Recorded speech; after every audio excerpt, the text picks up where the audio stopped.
Hello, Texas! Hello, you fine Texas Democrats! I want to say thank you for sending these fearless, irrepressible, democracy-loving, trash-talking, cane-waving, ass-kicking freedom fighters to Washington and to Austin to fight for the people of the Lone Star State. I'm not even from Texas, but I came to Texas so you guys can take back Texas, because the whole country's counting on you now. The whole country. I want to tell you a little story about when I first ran for office. I was running for the state senate, and I was running against a 32-year incumbent who was the president pro tem of the Maryland State Senate. I'd never run for office before. I'd been a law professor for a long time. Everybody's saying, he's not going to be able to communicate to anybody. And my favorite story is there's an article in the Washington Post quoting a pundit who said Raskin's chances of victory are considered impossible. And 9 months later, we got 67% of the vote. There was another article in the newspaper quoting a pundit who said Raskin's victory was inevitable. Okay, so we went from impossible to inevitable in 9 months because the pundits are never wrong. But I like to tell the young people in Democracy Summer that in politics, nothing's impossible, nothing's inevitable. It's only possible through the democratic arts of education, organizing, mobilizing, galvanizing people for change. And that's what's going to put us in a position to take America back from this reign of authoritarianism. When I announced what I wanted to do, I laid out everything. I wanted to abolish the death penalty in our state. I wanted to pass marriage equality in our state. I wanted to restore voting rights to former prisoners. I wanted to pass the first national popular vote interstate compact. I wanted to get Maryland farm food to Maryland school kids and all this stuff. But anyway, I made my big speech, and a woman came up to me afterwards and said, "Great speech, I love your speech, but one thing," this is in 2006, said, "one thing, take out all that stuff you've got in there about gay marriage, because it's not going to happen. It's never going to happen. Even the gay candidates don't talk about it. And it makes you sound like you're really extreme, like you're not in the political center." And I had to swallow hard because my 3 kids, Hannah, Tommy, and Tabitha, were standing kind of watching this exchange, and I didn't have that many attendees in my first kickoff event. I didn't want to offend her, but I said, you know what? I want to thank you for telling me that, because it makes me realize that it's not my ambition to be in the political center, which blows around with the wind. It's my ambition to be in the moral center, to find what's right and bring the political center to us. That's why I'm a Democrat. Thank you for sending us these great people from Texas. Just start sending us a lot more. I've been traveling all over America, and I tell you, what we saw happen 2 Tuesdays ago is going to happen all over the country. We are winning every day. In Virginia with Abigail Spanberger, in New Jersey with Mike Sherrill, in New York City with Zohar Mamdani, in California with Proposition 50, in Mississippi,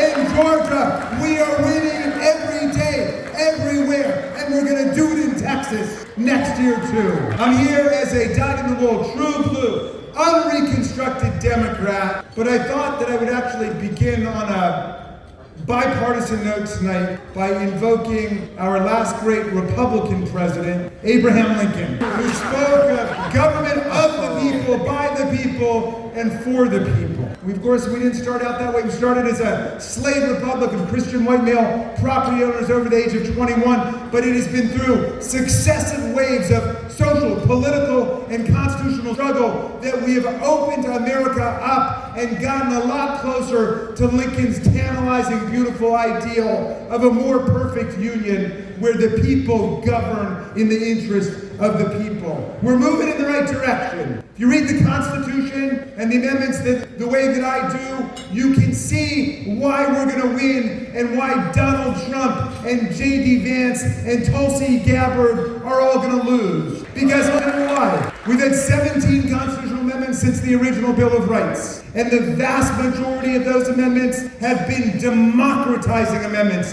They have promoted equality, freedom, justice, greater inclusion. The 13th Amendment abolished slavery. The 14th Amendment gave us equal protection and due process. The 15th Amendment said no race discrimination in voting. The 17th Amendment shifted the mode of election of the U.S. senators from the legislatures to the people. The 19th Amendment doubled the franchise in America by giving women the right to vote. The 23rd Amendment gave people in Washington, D.C. the right to participate, at least in presidential elections. The 24th Amendment banned poll taxes in America, and the 26th Amendment lowered the voting age to 18. The entire trajectory of our constitutional and historical development has been towards greater democracy. That's what Trump and MAGA are trying to stop, but there's no way it's going to work. We're moving forward. We're going to keep moving forward. Will said in Democracy in America, he observed that democracy and voting rights, he said, are either shrinking and shriveling away in this country, or they're growing and expanding. So we got to get back on the growth track. John Dewey said the only solution to the ills of democracy is more democracy. What we're suffering from today is not democracy, it's the obstacles to democracy. It's the impediments to democracy.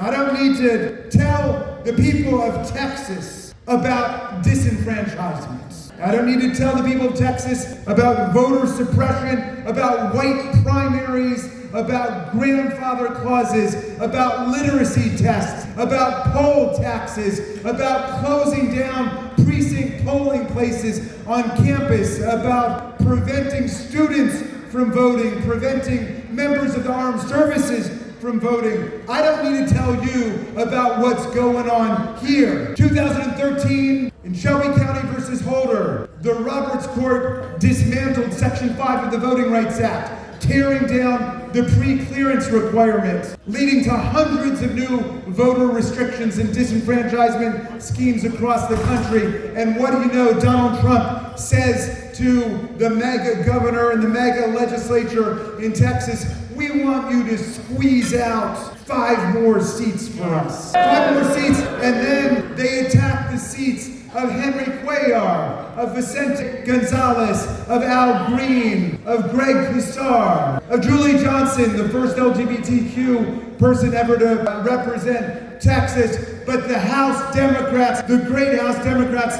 of Texas, showed us how to fight back against gerrymandering. We got to keep democracy growing. You know, we tried to abolish partisan gerrymandering numerous times over the last decade. In the 117th and 118th Congress, we passed the For the People Act. The very first plank of it was to get rid of partisan redistricting and to institute independent redistricting panels in every state in the union. And you know who voted for it? Every Democrat in the House. You know who voted against it? Every Republican in the House. So they set the stage for this extreme mid-decade Texas chainsaw gerrymander from voting. We're playing by their rules, and we're going to beat them. We got to get democracy moving forward again. It's 2025. How about this? How about it's time for us to start electing the President of the United States the way we elect governors and representatives and senators and mayors. Whoever gets the most votes wins. The Electoral College system has given us 5 popular vote losers in our history, twice in this century. In 2000, in Bush versus Gore, in 2016, when Hillary Clinton beat Donald Trump by 2.5 million votes, and yet he eked out that Putin-assisted victory in the Electoral College. The Electoral College can get you killed these days, as we saw on January 6, 2021. We don't need all of these curly Q stages of the process. Let's just have an election and see who gets the most votes and see who wins. How about that? Fair election. One thing I agree with Donald Trump about is statehood. I'm not talking about Greenland and Canada and Panama. I'm talking about Washington, D.C., okay? The only national capital on planet Earth disenfranchised in their own national legislature or parliament. We passed it 2 Congresses ago. 3 Congresses ago, I had the honor of being the floor leader. I got up and I thanked the good people of Washington, D.C. 713,000 tax tax-paying, draftable citizens who have a verifiable, bona fide political grievance against Congress,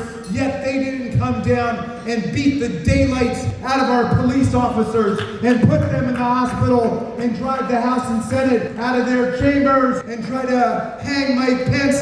They did it the right way. They had a stated constitutional convention. We should admit them into the Union. We should admit 3.5 million American citizens living in Puerto Rico to the Union. We need them here, and they know the brutal price that they pay for colonial disenfranchisement in the 21st century after Hurricane Maria, when Donald Trump showed up and threw some Scott paper towels at them and then cheated them out of hundreds of millions of dollars. Let's pass statehood for Puerto Rico and for Washington, D.C. Let's pass the Equal Rights Amendment. How about that? Secretary Pete Hegseth has basically dismantled the rules against sexual harassment, the procedure for sexual harassment. That violates equal protection, I would think. But you know what? They don't think so. So why don't we amend the Constitution to say that equality of rights under the law shall not be denied or abridged on account of sex? It occurs all over the world. We can do that. Purging women from the military, from the top ranks, replacing them with more of his favored DUI hires, as I like to call them. They're getting rid of qualified women and racial minorities every day across the government. How about we pass the John Lewis Voting Rights Act? But you know what? We got people in power now who don't want to move America forward. They want to move America back. I mean, I don't even support daylight savings time anymore because they want us to turn our clocks back 300 years. Monarchy, autocracy, plutocracy, kleptocracy, theocracy, authoritarianism, dictatorship. That's their agenda for the future. And from the point of democracy, all of these forms of government are imposters. They are forms of tyranny and despot and usurpation against the radical equation of American democracy. At the root of it all, one person, one vote. One person, one voice. I'm proud to be a Democrat. We're the ones standing up for that. Sometimes our Republican colleagues have this very strange problem. They can't correctly pronounce the name of our party in its adjectival form. I don't know if you've noticed that down here in Texas, but you know, Lizzie will get up, or Sylvia will get up, Nancy Pelosi will get up, and then I hear someone say, that Democrat Congresswoman with her Democrat bill and her Democrat amendment. And you know, for 8 years I would get up and like a gentleman, not as a gentleman, but like a gentleman, I would say, you know what? Democrat is the noun, okay? Democratic is the adjective. So if you're gonna sneer at Lizzie Fletcher, you gotta say the Democratic Congresswoman with her Democratic bill. And I mixed it up one day with my friend Lauren Boebert from Colorado about this. I tried to correct her political grammar on the floor of the House. And so she immediately launched back into it, started doing it more, and then they all started piling on. Chip Roy, not your next attorney general. You know, Jim Jordan, all of them started doing Democrat this and Democrat that. And I lost my temper, and I got up and I said, you know, you seem to have this self-imposed political speech impediment, okay? And you can't correctly pronounce the name of our party, and now it's contagious. It's spreading over to our side. When I try to say the name of your party now, it just comes out the Banana Republican Congressman, the Banana Republican Bill, the Banana Republican Amendment. And I went home. I was very proud of myself. I told my wife, I said, I finally got them back, because she knew how much this bugged me. And you know what she said? She said, that was an extremely immature response. So luckily, I was reading this magnificent book I recommend highly to you, called Traitor to His Class, by a great Texas historian, H.W. Brands at UT. And it's about Franklin D. Roosevelt, traitor to his class. And I learned something remarkable from that book. Roosevelt did not call our party the Democratic Party, much less the Democrat Party. You know what he called us? With a capital D. He called us the democracy. The democracy. So he'd say, well, the plutocrats, the royalists say just invest in the very wealthiest people in the country. Some of the wealth will dribble down on everybody else. But the democracy says invest in the great American working middle class. We will all rise and prosper together. That's the doctrine of the democracy, said Roosevelt. And they can't pronounce the name of our party. I say, just do what FDR and Eleanor Roosevelt did. Call us the democracy. Because that's what we are today. You know, we're the only party that will stand up for your right to vote, even if you're not going to vote for us. Here we've got, I don't know, 700, 800 great Democrats in Texas. You must have been to tens of thousands of meetings. Ever been to a meeting where Democrats say, how are we going to disenfranchise that group? How are we going to throw that group off the ballot or keep them off the rolls or prevent people from voting? We stand up for the great program of the Democratic Party, and we stand up for American democracy at the same time. That's who we are. That's who we are. We didn't storm the Capitol. We didn't wound and hospitalize 140 police officers when we lost the election in 2024. That's what they did in 2020. A mob rampaging in the House and the Senate, chanting "Hang Mike Pence," and we're going to kill Nancy Pelosi. We didn't do that. We said we're going to redouble our efforts to communicate to the American people how dangerous they are and how promising our program is for America. We're the party of democracy here. We're the party fighting for democracy and human rights all over the world. The Republicans now, the MAGA party, are destroying every element of our Constitution, from the preamble to the supremacy clause, all the way through the entire Constitution. You know, their preamble is simple. It's how Donald Trump opened up his whole thing, which is, I alone can fix it. That's their preamble. Our preamble is we the people of the United States, in order to form a more perfect union, establish justice, ensure domestic tranquility, provide for the common defense, promote the general welfare, and preserve to ourselves and our posterity the blessings of liberty, do hereby ordain and establish the Constitution of the United States of America. And all that popular sovereignty that goes to establish the Constitution in the country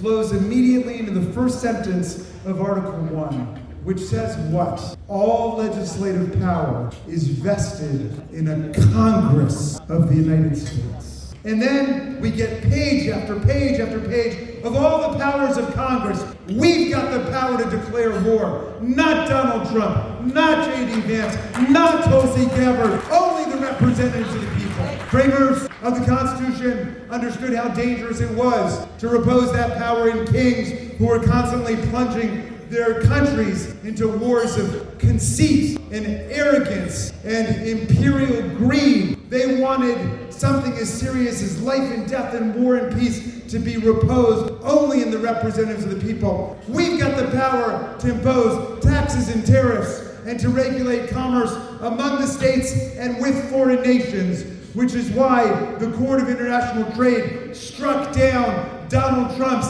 idiotic, moronic, illegal, and unconstitutional tariffs that he imposed on our country. No president has ever attempted to unilaterally impose tariffs. He put a 50% tariff on the people of Brazil. We got a multi-billion-dollar trade surplus with Brazil. He puts a 50% tariff on them. Why? Because they subjected Bolsonaro to criminal justice in their country when he followed his leader, Donald Trump, in trying to conduct his own January 6th style insurrection in Brazil.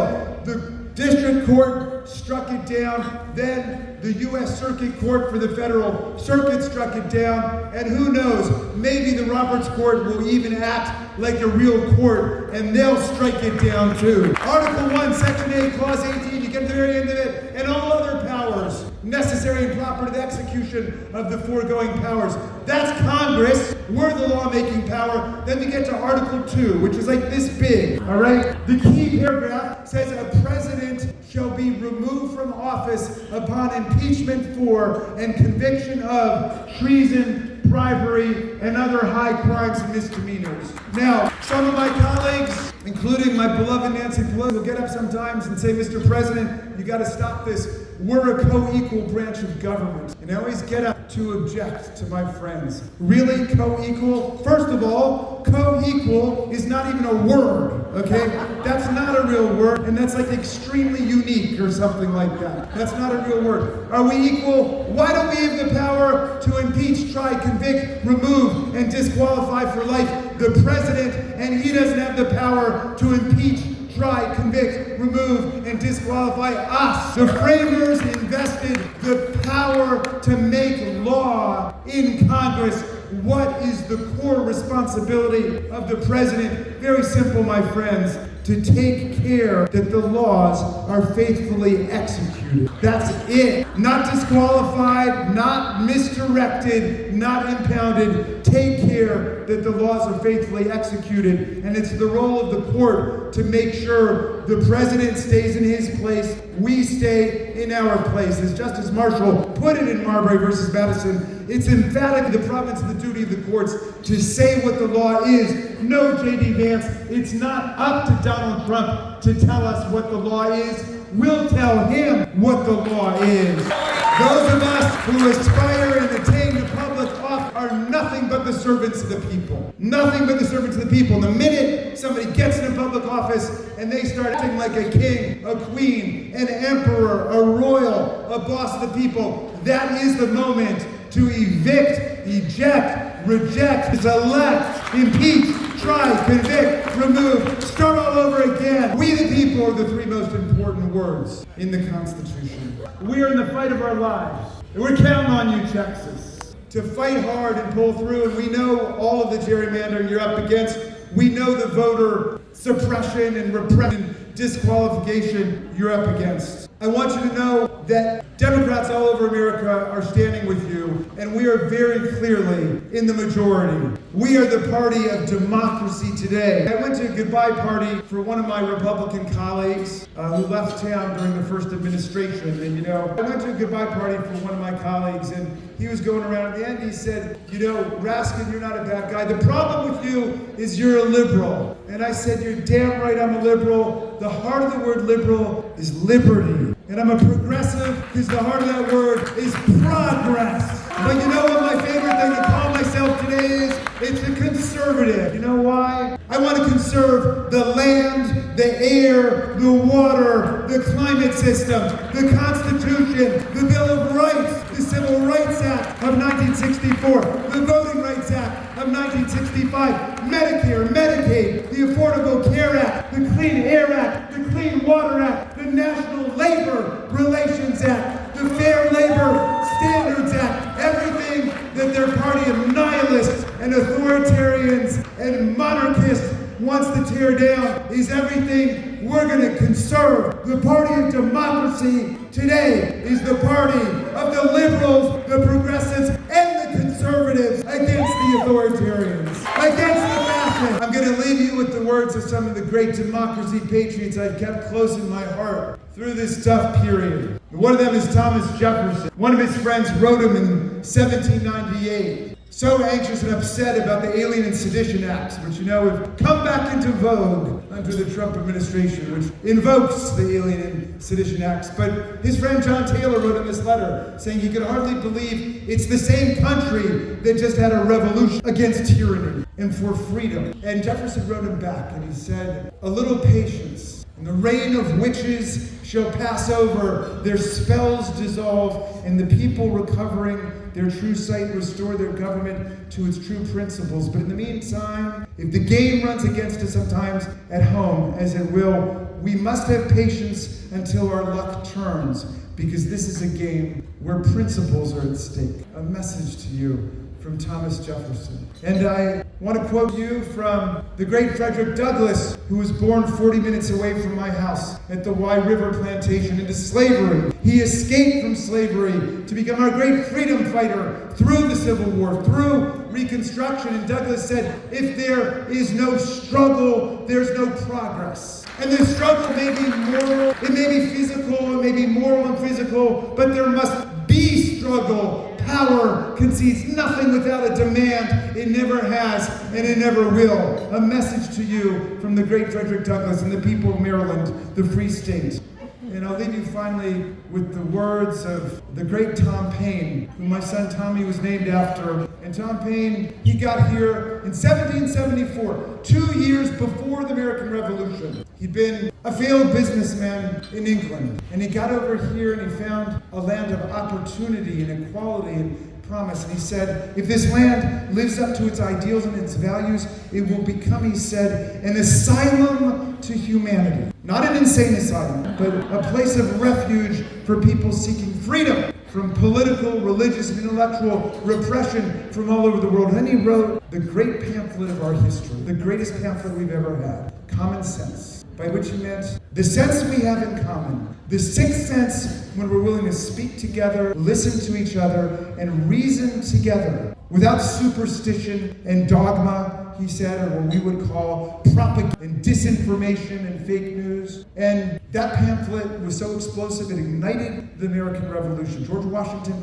had the troops at Valley Forge reading from Common Sense by campfire, like every night during the Revolution. But the 1776, that was a tough year, We like to think everybody on this land was together against the crown, against the tyranny, but it wasn't like that. I recommend to you another H.W. Grant book that's called The First Civil War, and it was about how the American Revolution really split the country down the middle. Half the people running around saying, you can't beat the greatest military empire that ever existed, that controls half the world. You can't beat the kings and the queens and the emperors. You can't disentangle church and state. You can't have a Bill of Rights. You can't have freedom. And by the way, you know that's under attack too, right? Yeah. The freedom of speech is under attack every day. Every day, they kick the Associated Press out of the White House because they dare to call the Gulf of Mexico the Gulf of Mexico. You know, separation of church and state is under attack every day. I had a colleague who got up and said, the moral downfall of America was 1962 in Engel versus Vitale. He said, when the Supreme Court banned prayer in the public schools. I got up and I said, you know what? The Supreme Court never banned prayer in the public schools. As long as there are pop math quizzes, there will be prayer in the public schools. Anybody can pray whenever he or she wants to pray. As long as Donald Trump is president, there will be prayer in the public schools. But you know, it never ends with these people. You saw Louisiana. I think it may have happened down here in Texas too. They voted to endorse the 10 Commandments, post the 10 Commandments in every school classroom. They didn't say which version of the 10 Commandments. I think there were like 50 different versions of it. I knew it was going to happen. Our MAGA colleagues showed up. They said, all right, now it's time for us to endorse the 10 Commandments. For us to post the 10 Commandments in Congress. I'm like, gee, you know, the 10 Commandments have been with us for millennia. They're doing just fine without an endorsement from the Freedom Caucus in the U.S. House of Representatives. No, one guy says to me, the 10 Commandments are the basis for the Bill of Rights. And I got confused. I was like, well, I know there's 10 in each one, but let's test the proposition, right? The first commandment says, thou shalt have no other God before me. The First Amendment says, Congress shall make no law respecting an establishment of religion. How does the First Commandment dictate the First Amendment? We go to the Rules Committee. They say they want an up or down vote on the 10 Commandments on the House floor. I said, you know what? If we're going to vote on the 10 Commandments on the House floor, we should have to vote for each commandment separately, okay? And not get away with that omnibus Republican resolution where they package them all together. And you shouldn't be able to vote for any commandment you yourself have ever violated, okay? Because then you'd be taking the name of the Lord in vain. I digress. There were people running around saying, you can't separate church and state. The government's got to control. The king's got to control religion, right? And then half of the country was saying, let's give it a try. We know that for all of human history, people have lived under kings and vicious dictators. People like Vladimir Putin and Donald Trump.